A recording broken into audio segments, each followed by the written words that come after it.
नमस्कार मित्रांनो, मागच्या व्हिडिओमध्ये आपण युटिलिटी ॲनालिसिस या टॉपिकमधलं relation between total utility and marginal utility हा पार्ट बघितला.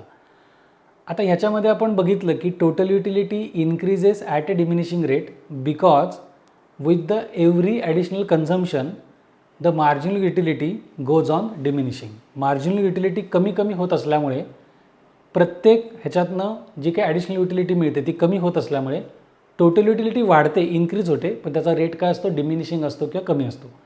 त्याच्यासाठी आपण एक टेबल बघितलं आणि त्या टेबलनंतर आपण त्याचं एक्सप्लेनेशन पण बघितलं. आता हे जे काही रिलेशनशिप आहे TU आणि MU मधलं, म्हणजे टोटल युटिलिटी आणि मार्जिनल युटिलिटीमधलं, तेच आपण इथे ग्राफिकली एक आपण डायग्राम काढून सुद्धा दाखवलेलं आहे. ही तुमच्या टेक्स्टबुकमधलीच डायग्राम आहे. तर हे डायग्राम कशा प्रकारे काढलेली आहे ते नीट समजून घ्या. आता याच्यामध्ये आपल्याला सगळ्यांना माहिती आहे की एक्स ॲक्सिस आणि वाय ॲक्सिस हे दोन पार्ट आहेत. ओके, तर एक्स ॲक्सिसवर काय घेतलं आहे, तर युनिट्स ऑफ कमॉडिटी घेतलं आहे, म्हणजे जे काही युनिट्स आपण कन्झ्युम करणार आहोत ते घेतलं आहे, म्हणजे फॉर एक्झाम्पल एक्स. आणि वाय ॲक्सिसवर काय घेतलं आहे, तर टोटल युटिलिटी आणि मार्जिनल युटिलिटी हे आपण घेतलेलं आहे ते वाय ॲक्सिसवर. आणि आपण काय केलं आहे, त्या टेबलमध्ये आपण एकूण 7 युनिट्सचं कन्झम्पशन दाखवलं, त्यामुळे आपण इथे घेतलं आहे 1, 2, 3, 4, 5, 6 आणि 7. There are total 7 commodities. आणि जर आपण युटिलिटी बघितलं, म्हणजे TUचा कॉलम आणि MUचा कॉलम, तर त्याच्यामध्ये हायेस्ट युटिलिटी किती होती, तर ती 30 होती. त्यामुळे आपण इथे काय केलं, 4च्या डिफरन्सने ते युटिलिटीज घेतलेत, म्हणजे 4, 8, 12, 16, 20, 24, 28 आणि 32. आता हा ग्राफ तुम्हाला डायरेक्टली टेक्स्टबुकमध्ये दिसतो आहे, तर तो काढायचा आहे कसा, तर ते आपण बघूयात. जेव्हा आपण पहिलं युनिट कन्झ्युम केलं, फर्स्ट युनिट, तेव्हा त्या टेबलमध्ये तुम्ही बघा, तुमच्याकडे समोर टेक्स्टबुक आहे. पहिलं युनिट कन्झ्युम करताना आपल्याला त्याच्यातनं मार्जिन युटिलिटी किती मिळाली होती, 10. 8 आणि 12च्या मध्ये इथं 10 आहे, बरोबर आहे. ही पहिल्या युनिटची मार्जिनल युटिलिटी आणि तीच पहिल्या युनिटची टोटल युटिलिटी, बरोबर आहे. ओके, आता तुम्ही त्याच्यानंतर लगेच सेकंड युनिट कन्झ्युम केलं सक्सेसिव्हली. सेकंड युनिटला तुमची टोटल युटिलिटी किती होती, तर 18, बरोबर ना. 10वरनं 18ला गेली, म्हणजे इथे तुमचं 18 आहे. मग सेकंड युनिटला मी इथे मार्क करणार, ही माझी टोटल युटिलिटी झाली. त्याच सेकंड युनिटला MU मार्जिनल युटिलिटी किती झाली, फॉल झाली, डाऊनफॉल झाली. किती झाली, ती आली 6, बरोबर आहे.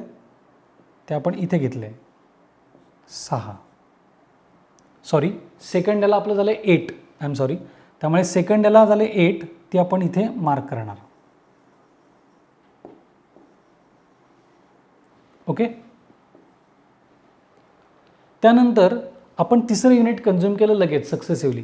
तिसऱ्या युनिटला टोटल युटिलिटी किती झाली, 18वरून वाढून किती झाली, 24, बरोबर आहे. मग तिसऱ्या युनिटला आपण इथे मार्क करणार 18. ठीक आहे. आणि तिसऱ्या युनिटला आपली मार्जिनल युटिलिटी फॉल झाली, ती किती झाली, 8वरनं काय झाली, 6. इथे 6 आहे, त्याला मार्क केला आपण. कळतं आहे. म्हणजे प्रत्येक ॲडिशनल कन्झम्पशन नंतर काय होतं आहे, टोटल युटिलिटी वाढत चालली बघा, आणि मार्जिनल युटिलिटी फॉल होत चालली, इथून इथे, इथून इथे, कमी कमी होत चालली. चौथं युनिट कन्झ्युम केलं, चौथ्या युनिटला परत टोटल युटिलिटी वाढली, ती 24वरनं किती झाली, 28. आणि चौथ्या युनिटला आपली मार्जिनल युटिलिटी किती झाली, तर आपली झाली 4. पाचवं युनिट कन्झ्युम केलं, अगेन टोटल युटिलिटी इन्क्रीज झाली, ती किती झाली, 30. इथे 30 आहे, बरोबर आहे. आणि त्यावेळेस तुमची मार्जिनल युटिलिटी किती झाली, फक्त 2.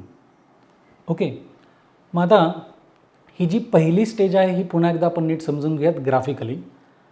पहिल्या 5 युनिटला from the first to 5th unit total utility increase होत चालली आहे बघा, टोटल युटिलिटी इन्क्रीज होत चालली आहे या पहिल्या स्टेजला, आणि मार्जिनल युटिलिटी कंटिन्युअसली फॉल होत चालली आहे इथपर्यंत. हा आपला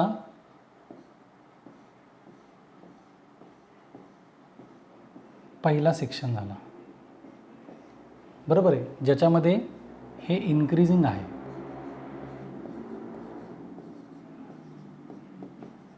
जे आपण टेबलच्या खाली एक्सप्लेनेशन लिहिले तेच आपण इथे सांगतोय. आणि MU काय होते,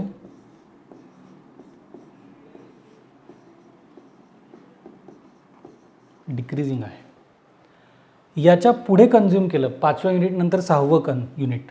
6व्या युनिटला काय झालं बघा, टोटल युटिलिटी 30ची 30च राहिली. The total utility remains constant at the 6th unit of consumption. आणि मार्जिनल युटिलिटी काय झाली, 0. म्हणजे ह्या पॉईंटला 6व्या युनिटला मार्जिनल युटिलिटी काय झाली, 0. ओके. मग आता जेव्हा तुमची मार्जिनल युटिलिटी 0 होते, मार्जिनल युटिलिटी 0 होते आणि टोटल युटिलिटी हायेस्ट पॉईंटला असते, त्याला म्हणतात पॉईंट ऑफ सॅटिटी. त्याला काय म्हणतात, point of satiety. When the total utility remains same or constant and marginal utility become 0, this point is called as point of satiety. कुठलाही रॅशनल पर्सन, म्हणजे जो योग्य अयोग्य विचार करतो तो माणूस याच्या पुढे कुठल्याही प्रकारचं कन्झम्पशन करणार नाही, कारण त्याला माहिती आहे आपली टोटल युटिलिटी हायेस्ट पॉईंटला आहे, ॲडिशनल युटिलिटी आता 0 झालं आहे, याच्या पुढे कन्झम्पशन केलं तर टोटल युटिलिटी कमी व्हायला लागेल आणि मार्जिनल युटिलिटी निगेटिव्हमध्ये जाईल. So this point is called as point of satiety. ही सेकंड स्टेज आहे. ह्या सेकंड स्टेजला काय झालं आहे बघा, टोटल युटिलिटी काय राहिली आहे, कॉन्स्टंट. टोटल युटिलिटी काय झाली आहे, कॉन्स्टंट आहे, बरोबर आहे. आणि मार्जिनल युटिलिटी काय झाली, 0. ओके. आता ह्याच्या पुढची स्टेज थर्ड स्टेज. याच्यामध्ये जर परत 7th कन्झम्पशन आपण केलं, 7th कन्झम्पशन, तर टोटल युटिलिटी काय झाली, फॉल झाली 28ला. म्हणजे जी 30ला होती ती कमी झाली, म्हणजे टोटल युटिलिटी फॉल झाली.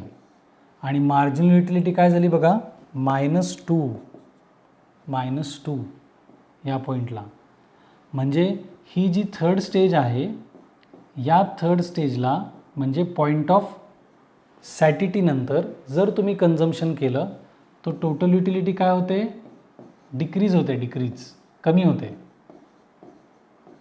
बरोबर आहे. आणि मार्जिनल युटिलिटी काय होते, निगेटिव्ह, ज्यालाच आपण काय म्हणतो, disutility. So there are 3 stages. पहिल्या स्टेजला टोटल युटिलिटी इन्क्रीज होत चालली आहे, बरोबर आहे, आणि मार्जिनल युटिलिटी फॉल होत चालली आहे. Okay.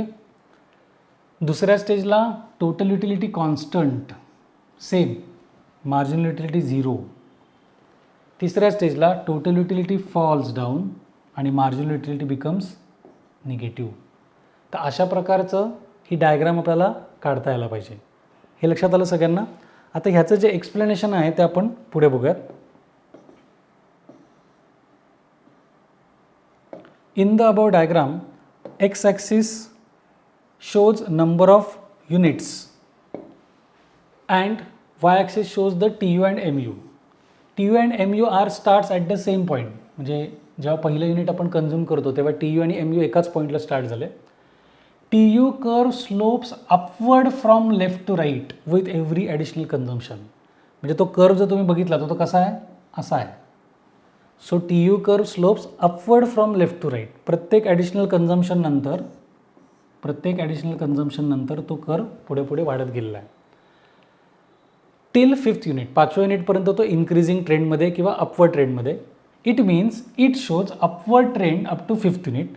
At the same time, त्याच वेळेस MU curve slopes downward from left to right. मात्र MU कर्व आपण बघितला slopes downward from left to right आहे. म्हणजे TU कर्व अपवर्ड स्लोप आहे आणि MU कर्व डाऊनवर्ड स्लोप आहे from left to right. It shows decreasing trend in MU curve खाली खाली स्लोप का होत चालला आहे, कारण त्याच्यामध्ये डिक्रीज होत चालला आहे. So TU increases and MU falls down. This is the first stage. TU increases and MU falls down. Okay. When the 6th unit is consumed, the TU curve is parallel to x-axis. त्या डायग्राममध्ये तुम्हाला लक्षात आलं बघा, आपला तो curve एक increase झाला आणि नंतर तसा पॅरलल राहिला सेम. म्हणजे काय झालं, त्यावेळेस तुमची ॲडिशनल युटिलिटी 0 झाली, त्यामुळे टोटल युटिलिटी सेम राहिली. म्हणून म्हटलं M U curve touch the X axis. म्हणजे टी यू कर्व जेव्हा एक्स ॲक्सिसला पॅरलल होतो तेव्हा एम यू कर्व एक्स ॲक्सिसला टच होतो. म्हणजेच काय होतं, M U become 0 and T U is maximum. हे फार इम्पॉर्टंट आहे. हे जे एक्सप्लेनेशन आहे याच्यावरून तुम्हाला छोटे छोटे MCQ विचारले जाणार आहेत, fill in the blanks, true or false. म्हणून हे एक्सप्लेनेशन खूप महत्त्वाचं आहे. म्हणजे तुम्हाला एक्झामला प्रश्न काय विचारतील, when T U curve is parallel to X axes, M U curve dash dash dash, आणि ऑप्शन येतील touch the X axis, touch the Y axis, or A B or nothing, असं काहीतरी विचारू शकतात. तर ह्याच्यामध्ये आपल्याला लक्षात आलं पाहिजे की काय एक्झॅक्टली प्रोसेस होते. Okay, at this stage T U curve does not show increasing trend. या स्टेजला टी यू कर्व इन्क्रीजिंग दाखवत नाही, तो कॉन्स्टंट राहतो अँड रिमेन्स कॉन्स्टंट. हिअर, पुढचा part, here M U curve slopes downward from left to right. M U curve काय झाला, डाऊनवर्डच चालला आहे and it become 0 at this point is called point of satiety, जे आपण मगाशी बघितलं.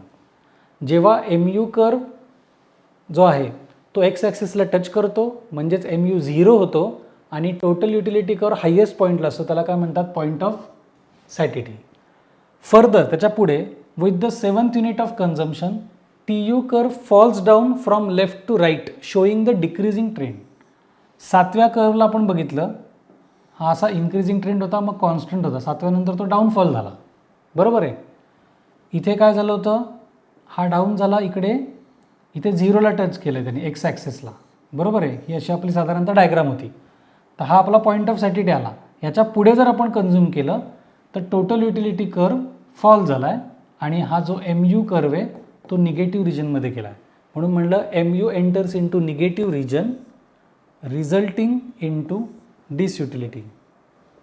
हे लक्षात आलं, हे डायग्राम. हे एक्सप्लेनेशन खूप इम्पॉर्टंट आहे. आपल्याला एक्झाममध्ये जर आपल्याला विचारलं तर अशाच प्रकारे आपल्याला ते लिहून दाखवायचं आहे. ओके, आता लास्टली जर आपल्याला हे समराईज करायचं असेल टी यू आणि एम यूमधलं रिलेशन, तर ते कशा प्रकारे होईल बघा. ह्याच्यामध्ये सगळ्यात पहिला पार्ट आहे की T U increases, T U increasing किंवा इन्क्रीजेस आणि एम यू डिक्रीजिंग. जेव्हा टी यू इन्क्रीज होत असतं, वाढत असतं कंटिन्युअसली, तेव्हा एम यू काय होत असतं, कमी होत असतं. अगेन हे परत तुम्हाला MCQसाठी खूप इम्पॉर्टंट आहे. When T U remains constant, T U constant राहिला, सेम राहिला 30, तर एम यू काय होतो, 0 होतो. No additional utility derived from that particular consumption. When T U falls down, T U आता कमी व्हायला लागला, ओके, तर तुमचा एम यू काय झाला आहे, निगेटिव्ह. एम यू काय झाला, निगेटिव्ह झाला. So there are 3 stages. मी रिपीट करतो. When T U is increasing, M U is decreasing. When T U remains constant, M U becomes 0.